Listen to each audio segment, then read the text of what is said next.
Hello, everybody, and welcome to your favorite show. We're talking about wrestling and racing, brought to you by Arden's Burger and Grill in Central South Carolina, Beef and Rib in Westminster, South Carolina, and also we want to thank Pepsi Cola. We want to thank Hyundai of Anderson. Use code HOA24. And also, we want to give a big shout out to Clemson Family Wish. You can go to ClemsonFamilyWish.com. Make sure you go out and give a donation today. Help them help give kids love and hope.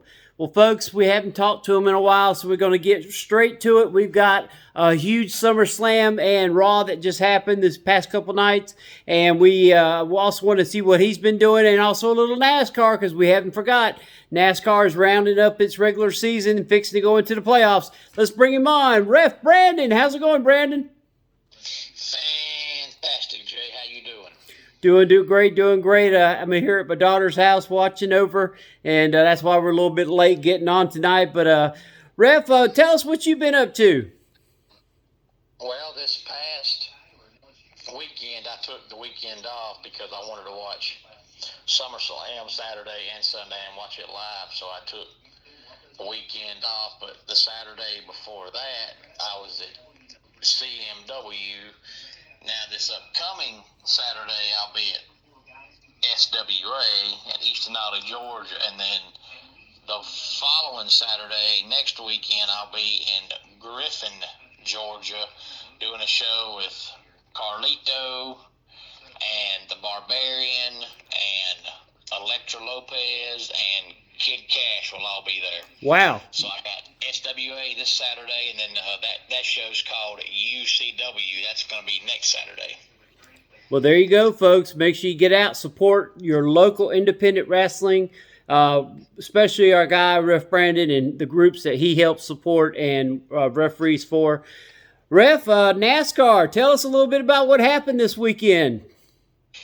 Well, we had William Byron win. It was called the Iowa Corn 350 from the Iowa Speedway, and William Byron got the win. It's his first win in quite a while, and actually a couple of months ago we talked about how it looked like William Byron had all but wrapped up the regular season championship, and then he actually lost the regular season points lead after last weekend's race. Then he got it back when he won this past weekend. But this is the second year in a row where February through May, William Byron's the best driver in the sport, and then for whatever reason he just fades. But he has the regular season points lead again now with only a couple of races left in the regular season. But of course he doesn't have as many wins as Denny Hamlin and Kyle Larson. So winning the regular season points championship would help him out tremendously, because he's not going to have the lead come playoff time if he doesn't win the regular season, because he don't have as many wins as other guys do. But he's back in the lead for now. But Chase Briscoe came home second, and then Brad Keselowski actually had a good finish at third. Ryan Blaney, Ryan Preece finished fifth, and then we had Bubba Wallace Jr., Alex Bowman, Carson Hocevar finished eighth. Joey Logano and Austin Dillon rounded out the top 10. Now, this weekend, we have the Go Bowling at the Glen. So, of course, they're at the Glen. That's Sunday at 2 o'clock. So, only a couple of races left in the regular season. So, the points right now is looking like pretty much if you have a win, you're in. If you don't, you're not going to make it, because just about every spot right now has been filled by somebody that's won a race.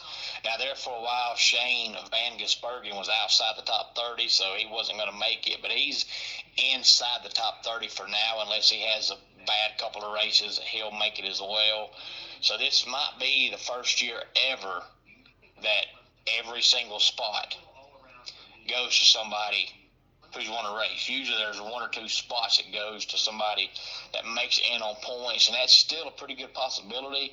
But we just had so many winners this year, it looks like by the time the playoffs come, it's going to be all filled by guys that have won a race.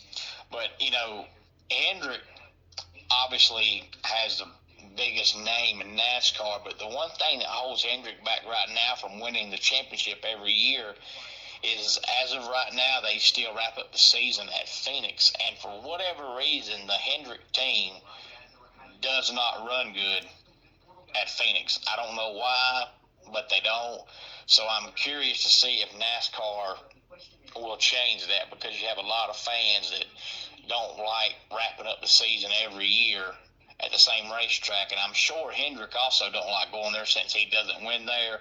But it's kind of strange that, the Hendrick team dominates every racetrack but struggles at that one racetrack. And I can't explain it, but it's always been that way.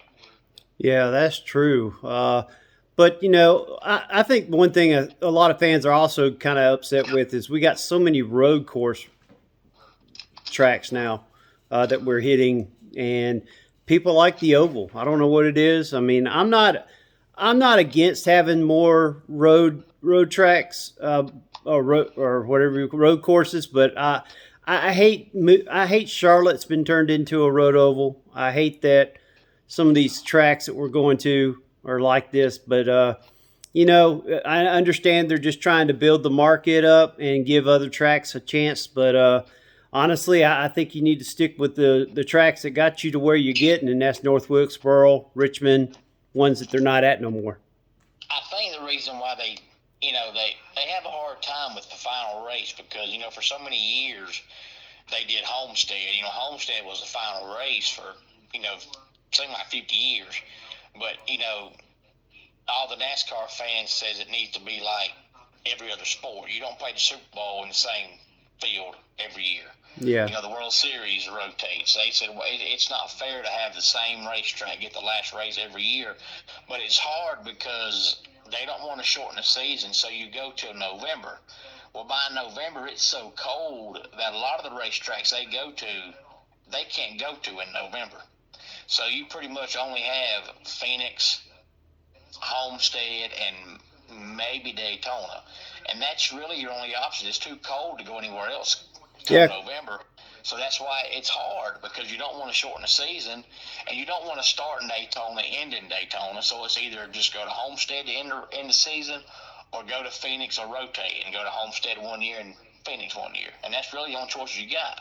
Yeah, because it used to be in Atlanta, because I used to go every year, and that's where the championship was held in Atlanta.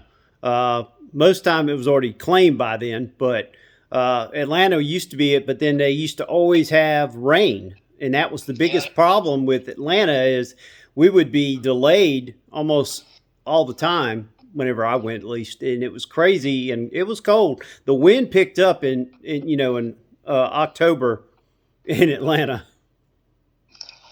Because you don't want to have down, and especially now when you have the championship the championship's going to be decided on that day, and you go to a racetrack where it's 25 degrees and the wind's blowing, and then nobody comes because it's too cold. Yep, exactly.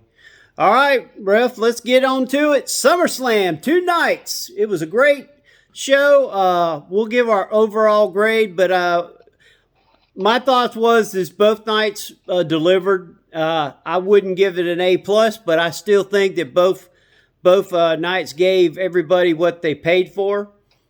And we'll start off with night 1. And this match, being the first match, really surprised me. Night 1, first match, Roman Reigns and Jey Uso defeat Braun Breaker and Bronson Reed. Ref, what was your thoughts? I thought it was a great way to start the show, and I kind of expected it, since there was no title on the line in that match, and Roman Reigns is still so popular, so it kind of made sense. But I thought it was a fantastic match. Same here. I gave it an A. I think they had good moves. There was good. It told a story, and it ended correctly. I think the way Roman Reigns was taking the hits for Jey to save him, and then Jey got the win. I think that was a good way to tell the story about how they're going to build on this, and then of course that goes into Raw on Monday night. We'll get into that. All right, the next matchup was Alexa Bliss and Charlotte Flair defeating Raquel Rodriguez and Roxanne Perez. In this match, I loved it. And I will give this match an A too. Not an A plus, but an A. Yeah, I'm out there with you, and it's funny because, Alexa and Charlotte just got put together, but you can already tell they're not going to be together too long. But also, Raquel and Roxanne ain't been together long, but they've got good chemistry. They're actually a good tag team. I think that they was building up to that, but I think it was pushed too quickly because of the injury, of course, to Liv Morgan. But I think Liv Morgan was going to be leaving the group anyway, but this is just a way for them that they had to move it up a lot faster because of her injury. Next up, Sami Zayn defeats Karrion Kross, and a lot of people think this was Karrion Kross' last match in the WWE. As of today, him and his wife has still not signed a WWE contract. Well, I hope it was his last match. I think he's terrible, but I don't think it is. I think it's just another way for the WWE to make the fans think he's gone. I don't think he's gone, but this is probably the match that would keep me from giving night one an A, because it was pretty much almost the same exact match they had at the last Premium Live event, and it was only like an 8-minute match, and you don't need a match like that at SummerSlam. It looked like, to me, they just put the match on the card to say those two guys are on the card. The match was pointless. It served no purpose. So that would be the one match that would keep me from having an A for night one, because it was useless. And they just wrestled a couple of weeks ago, and this match was just at the last minute thrown together, and I thought it was stupid. All right. Next matchup was a pretty good match. Tiffany Stratton defeats Jade Cargill and retains her ladies championship. Yeah, I thought that was a good match, and I was actually happy that I was surprised at the ending, as I thought they were going to give Jade the belt, and I don't think she's ready. So I thought, well, this is going to be a good match, but Jade's getting the belt, but she didn't. But I thought the match was good, and Tiffany actually made Jade look like a pretty good wrestler. Yeah. Next matchup was actually a very good match considering the participants. Drew McIntyre and Logan Paul defeated Randy Orton and Jelly Roll, and Jelly Roll actually did well in this match. Now, fans, we understand that he is not a wrestler, and he had to sell a couple shots where you could tell he took more of the hit than he should have. He didn't turn fast enough, but Jelly Roll did pretty well. He got the loss for his team. For some odd reason, I thought Orton was going to turn on Jelly Roll in this match, but he didn't. But what was your thoughts on this one? Jelly Roll did a whole lot more than I thought he would. I mean, I still think his music is god-awful. His music's terrible. But, you can look at how much weight he's lost, and you can tell that he's actually been training to get in the ring. So I give the man props, because even if it doesn't work out, he's trying. He's putting in the work. So, give the man his credit on that behalf. But he did a lot better than I thought, and did more than I thought. I thought it was going to be pretty much the whole match. Randy Orton did it. And then at the very end, Jelly Roll would come in and do something simple and get the pin. And that's what I thought was going to happen. So to see Jelly Roll in the ring as long as he was actually surprised me. Oh, yeah. And, he took the loss, and he took some pretty big hits. That Logan Paul frog splash from the top rope onto the table, I mean, that takes a lot to take one of those hits. Yeah, it does. And I was proud of him, and I thought it was actually a really, really, really, really good match. For what it was a lot more than what I thought it was going to be. I agree with you. And then we end the night with CM Punk versus Gunther for the World Heavyweight title. CM Punk gets the win over Gunther and is your new World Heavyweight Champion. Uh-oh. We heard music. And out with crutches comes Seth freaking Rollins with Paul Heyman saying, "You're not going to keep it long." He turns around to go back, but then he throws the crutches away. heads to the ring, knocks out CM Punk with the Money in the Bank's briefcase, beats him down with it, hands the briefcase off, gets the win, and is now the world champion. And then, of course, Breakker, Bronson Reed, Paul Heyman all in the ring as night one ends. What was your thoughts, Riff? It's funny because I've actually had probably between my job and Facebook about 20 people message me the last couple of days saying they didn't like it. It made them mad because they thought Seth was really hurt. And they thought it was a bad idea because you're lying to the fans and that. I told every one of them, wait a minute, it's wrestling. You should never take anything in wrestling serious in the first place. But Seth was actually hurt. But if they tell you he's out a couple of weeks and you're going to expect this by telling you he's going to be out for a while, you don't expect it. And wrestling is supposed to be about the unexpected. It's supposed to be about surprises. But fans this day and time are just so fickle and get mad about everything. And to me, it made perfect sense because, for one, the fans thought he was going to be out for a while, so you didn't expect it. And for two, for whatever reason, even though I can't stand him, the people genuinely love CM Punk. I mean, he's the most popular wrestler in a long time, and it's not like a Jey Uso fake eat and get cheers. But and no matter what CM Punk does, the people love him. So you take a guy that's been 12 years chasing the belt, and he finally gets it, only to lose it. Just after that, all that's going to do is make CM Punk loved even more. So to me, it made perfect sense. I didn't say what was wrong with it, but people are mad about it because they didn't expect it because they thought Seth was going to be out for a while. So now when they tell you a wrestler's hurt, you don't believe them. Like, well, who cares? You shouldn't believe them anyway. But, you know, back in the day before the internet, if a guy was hurt, you didn't know anyway. No. Mm-mm. So it shouldn't matter.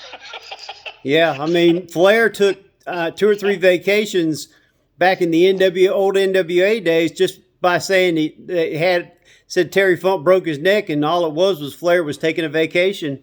So, you know, he took some time off. That's all it really was. His neck wasn't broke. So, you know, there was a lot of different things that people just don't. Nowadays, they just take it, like you said, too fickle about it. All right, well, let's go into night 2, and we start off with the Women's World Championship match. Naomi defeats Rhea Ripley and Io Sky by pinning Ripley. What was your thoughts on this one, Riff?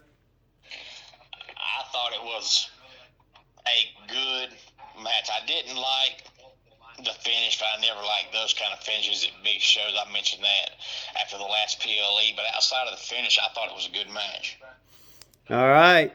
Then we go to a match that was, I don't know, I got confused because I thought it was just, you know, one set of the Wyatt Six, not 2 sets. But the Wyatt Six defeat the Street Profits, Motor City Machine Guns, DIY, and Faxium, and Andrade and Rey Fenix, who I thought was going to win the match. I thought they was going to put the titles on Phoenix and Andrade, but they didn't. The Wyatt Six retain because all 4 or 5 of them was in the match, and that was just a nightmare of a match. I mean, it was a good ladders match. Don't get me wrong, but it was confusing. There was too many guys and girls in the ring because the Wyatt Six have a manager, and then you had Candice LeRae, and then you had B-Fab. So you had probably 20 people in that ring.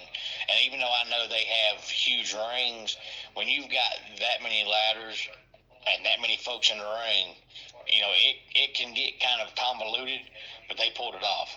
Yep, they sure did. Then we go to the Women's Intercontinental Championship match. No disqualification. Becky Lynch versus Lia Valkyrie. And Becky Lynch gets the win thanks to, guess who? Bayley. Bayley mistakenly makes a bad move on Valkyrie, and Valkyrie lost, which means Valkyrie cannot challenge Becky Lynch as long as she's Intercontinental Champion. When I saw Bayley, I was hoping Bayley was going to cause Becky Lynch to lose and give Lyra Valkyrie the belt, and then that would take Becky Lynch out of the title picture, and then she would start a feud with Bayley. But maybe now they're going to have Bayley feud with Becky Lynch while Becky has the championship. I kind of feel the same way. Even though Becky Lynch is an amazing wrestler, I kind of feel the same way about Becky Lynch that the fans felt about Charlotte Flair 4 or 5 years ago when it felt like Charlotte had the belt all the time. I just feel like now if Becky Lynch is on the roster, she's got a belt. And I just feel like she has the belt too much. I'd have been okay with seeing Becky and Bayley feud if Becky wasn't champion, but now I'm like, here we go again. Becky Lynch, another title run. I just think she has the belt too much. Well, we'll go to what happened on Raw, which involves Becky Lynch and now one of the Bella twins. So anyway, but it looks like Bayley and Valkyrie are going to be the ones that will be battling out for each other after the way that match ended. We go into the United States Championship match, a steel cage match with Solo Sikoa defeating Jacob Fatu after it seemed like everybody in Fatu's group came out and interfered in the match, got inside the cage, got on top of the cage. Jey Uso came out. I mean, not Jey, excuse me. Jimmy Uso came out, tried to help out, but I mean, it's just him versus 3 guys, and one of them's a giant monster. So this match was just everywhere. This is the match I think hurt this particular night. Yeah, me too. And it's funny because every time I see a steel cage match now, I think about listening to a Jake Roberts podcast one time where he said that Vince McMahon destroyed cage matches by having the idea that you can win by climbing out of the cage, because the point of a cage match is to have 2 guys in the cage that can't get out, and now you've got it where they can get out, so it kind of defeats the purpose of it. So every time I see one now, I think about Jake saying that. But the thing that hurt it was not the match itself was bad, but just the fact that, you know, the purpose of a cage match is supposed to be that it's just those 2 guys in the ring and nobody else, but yet Solo's whole gang still comes out there and interferes. So what's the point of the cage? Exactly. I mean, they kept opening the door. They slammed it on Fatu's head. Of course, they also got it to where they pulled Sikoa out. It just seemed like it was everywhere, and you could almost tell this was what was going to happen anyway. And like I said, I agree with you. I remember steel cage matches was to keep everybody out, not to let it where people could get in. Yeah, you know, Jake Roberts said that, you know, back in the day when you had a steel cage matches, because you've had 2 guys that have been feuding, and you've had the heel that's been starting trouble the whole time and, you know, keeps running away, but now all of a sudden in a cage match, you can't run away. You're locked inside the cage. And then Vince came along and said, oh, wait a minute. You can win by climbing out of the cage. So Jake Roberts said, that's stupid. Now you can be a heel and start all this trouble and run and get in the cage, and you can still run and get credit because you won the match by running. So he said, yeah. It makes 0 sense. Yeah, I mean, Vince changed it twice. First that you could climb out of the cage, and then they made it where you could go out the door. So, I mean, you know, why have a cage if you can go out the door or go over it? So, I mean, yeah. And that's why I loved War Games especially, because War Games used to have a top on it. Now it don't. So, I mean, it's crazy. But then we move over to the Intercontinental Championship match. Dominic Mysterio gets the win. This match, I thought it was AJ Styles. I thought it was going to be his swan song, since he said this is probably his last SummerSlam. But he did not get the win. What was your thoughts on this one? I was surprised, but yet happy to see that the match was the semi-main event, because I thought the cage match would be the semi-main event. So I was happy to see that AJ and Dom got to be the semi-main event. And it was actually, the match went longer than I thought it was going to go. But I didn't see AJ winning, and I'm glad he didn't win. Dominic won, but Dominic continues to impress me. You know, when he first came along, I was like, he's just in the business because he's Ray's son. But to me, he is a phenomenal wrestler. And every time he wrestles, he gets better and better and better. All right, now we get to the main event. John Cena versus Cody Rhodes, and everybody was wondering how Cena was going to come out. Cena came out the old way. Coming out to the fans cheering, coming out to his instead of the black screen with just John Cena. I mean, it started like that, but then whenever everything else popped up, we knew it was going to be one of those nights. He comes down, Cody Rhodes, after, I don't know, I think he did 7 or 8 freaking Crossroads. Cena did like 6 or 7 AAs. I mean, it seemed like these guys did 15 finishers apiece on each other. And finally, it took Cody Rhodes doing a cutter through the table to get the win. And he hugs John Cena. There was no turn by John Cena. Cena acknowledged him. And what a lot of people noticed, Cody left the ring fast. I mean, you would think he would have celebrated in the ring, but no, he left the ring fast. They have Cena standing there, which means something's fixing to happen. And out of nowhere, Brock Lesnar shows up. What was your thoughts? Well, I actually timed the match to see how long they would go, and they went about 37 and a half minutes. So I was proud of Cody to make John Cena look that good for that period of time, because since John came back, his matches to me have just been lackluster, and he's looked slow. But Cody made him look like a champion Sunday. But, I think people were putting too much into the match, because we seen, if you seen SmackDown last week, the promo that Cena did, it's like he all of a sudden turns good again, and just a weak, simple promo on SmackDown, so people kind of thought, okay, well, Cena's not going to turn good like that. Either he's fooling us and he's going to turn bad again, or Cody's going to turn bad, because otherwise, just coming out before the show on SmackDown to do a cheap, quick promo and to turn good again just doesn't make sense. But I thought the match was absolutely fantastic, and I had read a couple of months ago that Brock was about to come back, but I just hope now that he's back for good and people can get past all the little behind the scenes backstage stuff he did with Vince, because I don't think he committed a crime. I mean, what he did was nasty, but it's not illegal. But I don't think TKO would bring him back if anything was, going on, because, look at all the other people they've let go because they did something bad. So I think him coming back means he's at least been cleared. At least I hope it does. But, when Brock was there 25 years ago, the first time around with Paul Heyman, I was a huge Brock fan. Then he left and he come back and he just started suplexing everybody, and I didn't like that at all, because he just did suplexes. So if he can be what he was 25 years ago, I'm excited about it. But is he back for good, or is he just back to feud with Cena and then leave when John leaves in 4 months? We don't know. But hopefully they'll at least have 1 or 2, good matches. But now we got to wonder, was the Cena heel turn, was the plan all along to come out on SmackDown before SummerSlam and turn good like that, or did everything, get derailed because The Rock disappeared and won't come back? We'll never know.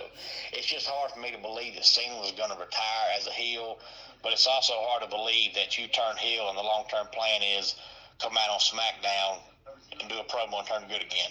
You just don't see that a whole lot. There's usually more to it than that. Well, they asked Triple H about this, and in his words was this: Cena wanted to have Brock before he left. And so the plan was for Brock to come back. Now, I don't know if this thing was for Cena to turn heel or still be heel and have Brock be the good guy, or if it was going to be Cena be the good guy and Brock be the bad guy.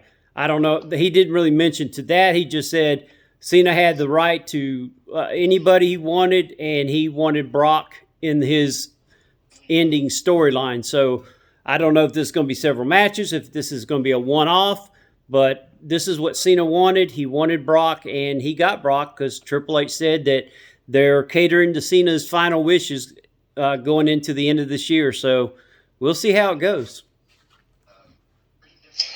Cody did a couple things in that match that made you think he was going to turn bad, but he could easily just come out and say, hey, it's a street fight. Yep. There's no rules. You do whatever you can. But generally, even in street fights, Cody doesn't use weapons. He usually tries to be the world-class good guy that doesn't do that kind of stuff. So, there's a couple things that kind of made you question, is this going to happen? But I just think Cody's so popular right now that it'd be a terrible idea to turn him bad, but at the same time, you also have Jay, who the crowd loves, and you have CM Punk, who the crowd loves. So even though Cody is very loved, I don't know if he's as popular as Jay or CM Punk is. Or Roman Reigns, or, I mean, Seth Rollins is a heel, and he still gets the crowd singing his song and stuff. So, I mean, there's no real true heels anymore, it seems like, because the fans love the heels and the faces. Yeah, because WWE is pretty much, done things their own way for so long, and it's worked for them. So you can't blame them for doing things the way they do because it works. But they've pretty much now made it a sport where they do things that the fans remember. They want you to remember what happened, where you were, what happened, instead of who's good and who's bad. So they're more into getting the shock value, making you enjoy it, than worrying about who's good and who's bad. All right. Well, Ref, we had Monday Night Raw. We'll just kind of glimpse over that. Seth Rollins comes out with the group and says, they're the new. Of course, we heard about the trademark earlier in the day for the Vision, and that's going to be the name of their group, the Vision. And then out comes L.A. Knight and tells Seth Rollins he wants a match because he was the last person to beat him. And then Seth Rollins says, nope, you're not getting it. But then out comes the general manager and says, yes, not only is he going to get the match, it'll be here tonight. They end up fighting at the end of the night. And then CM Punk is the one that comes out because everybody else was banned from ringside. But Punk ends up coming out of the crowd and jumping Rollins, disqualification, so Rollins can hold on to the title. And it led to L.A. Knight and CM Punk in the ring fussing at each other while Rollins was heading to the back. What was your thoughts on it? Well, they're probably going to do everything they can to keep this feud going between Seth and CM Punk without having them wrestle. Because I don't know if I think the next PLE is the Clash in, was it Paris? Yeah, maybe? Clash in Paris, and then I think TLC is after that, I think. I don't see them wrestling there. No. But they also don't want you to forget about it. So I think every week now we're going to see, things like that either backstage or pre-recorded or in the ring where they do something to each other to keep this thing going. Because the next big one is Survivor Series. That's November. I don't know if they'll put off them wrestling that long, but I don't think they're going to wrestle Clash in Paris. Yep. And then before that all ended, Roman Reigns comes out and they put a number on him, and then they leave all three of them in the ring laying down, destroyed. So, and of course, the new thing is Bronson Reed is always stealing Roman Reigns' shoes and calling that his shoe alafaba. Yeah, that's hard to say, Jay. I'll let you say it. I took a chance, man. But anyway, that was just the main thing from Raw. Everything else was kind of to me, was a drag. Other than when Becky Lynch and Nikki Bella was in the ring, Becky made the comment. I hope you got to see this, where Nikki Bella was talking about Seth Rollins and her, and she was like, listen, she's like, me and my husband, who you don't need to talk about, are the number one couple in the WWE. You know what? That used to be you, but wait, you can't see him anymore. I thought that was hilarious. But other than that, that was probably the main things that came out of that night. AEW is getting ready for their next pay-per-view. We'll talk more about that next week. And Ref, tell everybody where they can find you and where you're going to be at this weekend. Just about every day on YouTube. As a matter of fact, I'll be doing my video coming up here probably about 10 o'clock or so tonight, where I'm going to talk about SummerSlam Night 2. But I do a video just about every day on YouTube at Ref, Brandon, and the Todd family. But it's not just wrestling. I talk football, baseball, basketball, NASCAR. And sometimes I do top 10 countdowns that ain't about sports in way, shape, form, or fashion. So check me out on YouTube. And this Saturday, I'll be at SWA 244 Livestock Road, East Denali, Georgia. Doors open at 6 o'clock, and bell time is 7 o'clock. So come on out, be with us. Tickets are only $5, and you can't beat that. There you go, folks. And then, of course, Rasslin and Racin, just to let everybody know, is going to be on some different days come basketball season, because due to me and Ref both having to deal with basketball on different days, Rasslin and Racin will be recorded either on Monday, Tuesday, or Wednesday night. We'll be coming to you live from Beef and Rib in Westminster, South Carolina. That's right, Beef and Rib. You're going to be watching me eat some good old food. Hopefully we can get Ref Brandon up there one of those nights to eat with me, and we can talk some good old Rasslin and Racin. But we're going to be doing that. Now it's going to be coming towards basketball season when that happens, because both of us will be covering basketball. So we want to give everybody a heads up. We'll be on different days when it comes closer to that season. And looking forward to all of you. Of course, we are brought to you by Ardensburg Grill in Central South Carolina, Beef and Rib in Westminster, South Carolina, Pepsi Cola. Also, we want to thank everybody at Greenville Sports Media, and also Clemson Family Wish. Make sure you go to ClemsonFamilyWish.com. Donate today. Help us give hope and love to these young kids that are needing wishes, that are going through just bad times. They need hearts. They need kidneys. I mean, just the different things that, a lot of us take for granted. These young kids, Clemson Family Wish is trying to help them. You do not have to be a Clemson fan. Last year we helped several Tennessee kids that love Tennessee. So even though it's about Clemson, as far as Clemson Family Wish in the name, it is about all kids. And if you know somebody that needs help, there is an application at the bottom of the website where you can put an application in.